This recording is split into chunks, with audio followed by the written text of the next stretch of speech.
Minions assemble. We love living in a small town. We love how safe we feel letting our kids play and explore. We love that everyone in town knows where we live and who we are. Small towns are really cool.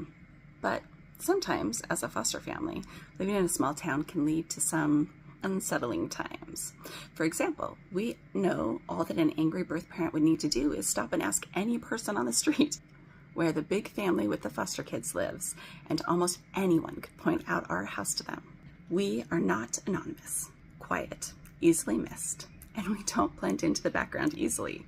People know where we are. So we've had some tense moments when court rulings have gone badly for birth parents, and we were told by social workers and lawyers that there was a real risk of an irate mom, dad, grandparent showing up at our door demanding their child. More than once in the past, we've been told to call the sheriff's department and make them aware of a particularly angry or threatening birth parent or situation.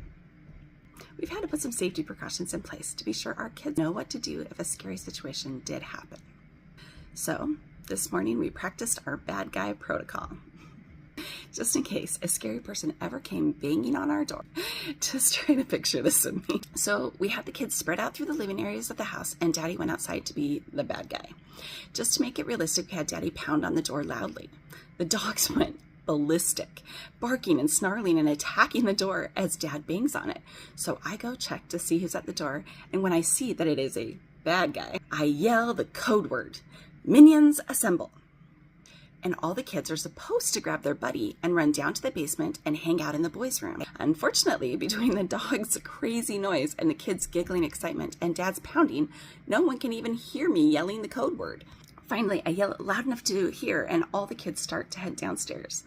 But one of my kiddos has decided that he would rather fight the bad guys than go to the safe spot. So he has 2 toy shields and is fighting his buddy to get to the front door.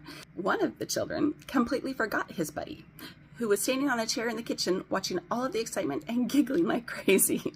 Finally, all the kids get to the basement and barricade themselves in the boys' room until we come down and give them the code word to come out. I can't tell you that one. It's a secret. Obviously, we have some kinks to work out, but the kids now think this is the best game and keep wondering when we get to play it again. Sometimes I am astounded by the world that foster parenting has thrown me into.